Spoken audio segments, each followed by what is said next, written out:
Hello, comic book junkies. It's the Frog Queen here, and today I'm talking about the miniseries Four Kids Walk Into a Bank by Matthew Rosenburg and Tyler Boss.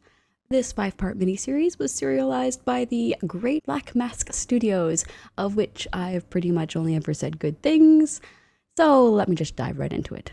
This story just finished up with issue 5, which hit the stores this week. I love the way this story starts out, and yeah, I should have started reading this when it debuted, but instead I binge-read the advanced copies to compile my final thoughts and, well, to explain to you why you should buy the trade.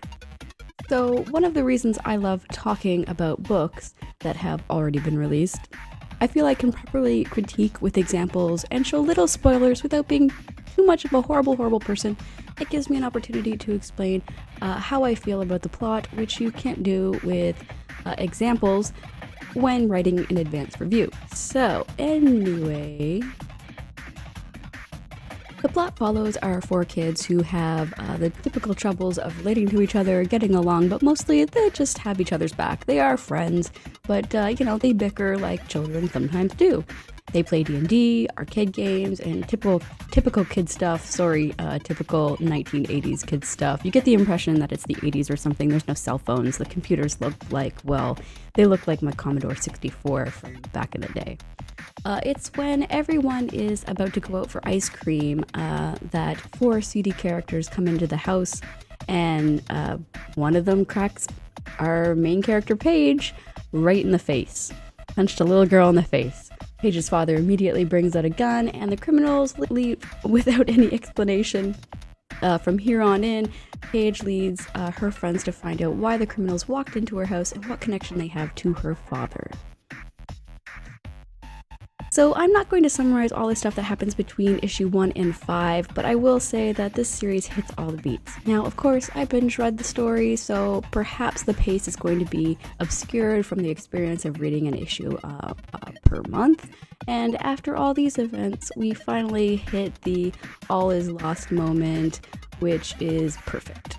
Spoiler alert, Paige loses all her friends, all the support of her friends, but she decides to go on with everything, and most importantly in the story, the kids actually do rob the bank. I feel like I have to say that because I hate when stories can be so misleading. They're like, hey, what if this crazy thing happened, and then the story goes on and then it doesn't happen. So that you won't get disappointed by some awful moral story that doesn't allow the main characters to do anything wrong. Which, if you've read Matthew Rosenburg's previous works, like We Can Never Go Home, he likes main characters with dirty hands. And of course, there's a Star Wars reference snuck in there at the end too. It's perfect. I'm not going to spoil the ending, but it wasn't 100% what I wanted to see, but it was very, very close. There's of course some loose ends, but the focus isn't on what happens after the bank robbery. The focus is on the mind of a child and how things are imagined versus how they really are. And now I just want to get into a little more detail about the artwork and the characters, because that's what this is really all about. I really love these panels and the funny explanations for events that are about to happen. This kind of is peppered throughout these series. It's not just that the story is mind-blowing or really out there, it's 100% how it's told, with the build-up of the characters, really funny scenes like this radio scene where the kids are all talking over their ham radios and this random perv comes on and starts saying questionable things to these children. You get to know the characters a lot throughout these little events. Even speaking of getting to know the characters, the letterer even gives you a helping hand by writing the script for Shy Boy Walter in tiny little print, so you can imagine his tiny little voice speaking. The only really bad thing I can say is that the characters basically operate off of stereotypes. For instance, Burger is the pasty, slightly plump, red-headed Jewish boy. He's typically annoying and, well, apparently full of allergies.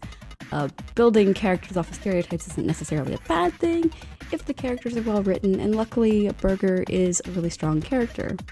Although he's obnoxious, you get a really strong impression of who he is and who he isn't. he's annoying and he just wants to constantly be entertained. He's selfish, he's hyperactive, he's also pretty smart, and he's not a yes man. He's not the kid who's going to agree to do everything your way. In other words, he's not weak sauce.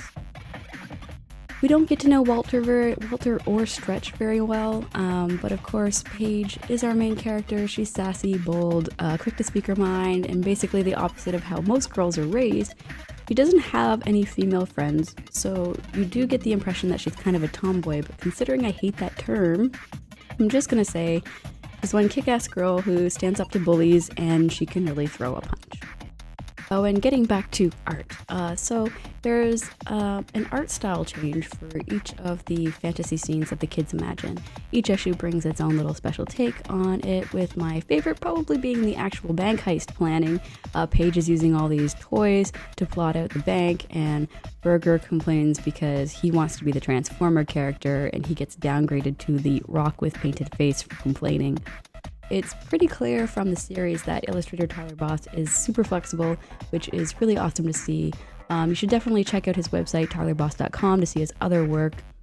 I really enjoyed everything he put into this series, and I look forward to seeing him do more. One thing that kind of threw me off with regards to the art is that, are the kids aging? By the end of the series, the children do seem as if they've aged, so I had to go back and compare issue 1 to issue 5, and I'm not sure if it's just a style change or what, but it does appear that the kids kind of grow up. And maybe, they have kind of grown up in the 5 issues. I don't know what kind of length of time it's been since all these things go through. I get the feeling that, we're talking about weeks rather than months or years, but it does make it seem that the kids look a little bit more mature by the end of the series. So I'm not sure if that was intentional, and I'm not sure if that was just a style choice or what, but it's interesting to say the least. In the end, I really enjoyed this series. I really enjoyed that I got to binge read it, honestly. I'm not sure how I would have found the story if I had read it serialized, as I do with most things, but every now and then it's nice to binge read something. But I do think you should really pick this up, because as a complete story, it's great. It does have a definite ending. You know what's going to happen, although not all the characters are all tied up and shown into a neat little package. It does end on a good note. So, I think that's it for me from this review, as I've rambled along far too long than I normally do, but since I'm talking about a whole story and, 5 full issues, yeah, I think I'm owed a little bit of rambling time. Don't forget to subscribe to my YouTube channel, because it makes the YouTube algorithm gods like me more, and then they suggest my videos to other people to enjoy them. Hopefully I can enjoy them. Oh god, I'm already digging myself a hole here.